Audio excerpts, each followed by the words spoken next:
Be, picturean mo nga ako. Sisend ko lang dun sa crush ko. Sige, be, mag-posing ka na dyan. Yan, sige pa. Maganda ba, be?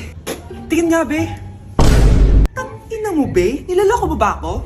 Todo pose ako dito tapos naka-front cam pa lang hinayupak ka? Ang pangit mo kasi, be. Ang klase mo kaya yan. Hampis ko kaya to sa'yo. Oh, walang magkokopyahan ah. Be, nasagot ka ba sa number 6? Ay, letter B. Letter B. Thank you. Be, anong sagot sa atin? Be, Pass your papers in 5, Be, 4. ano yun? Be, dali na. Anong sagot sa 10? Sa number 10? Mama mo.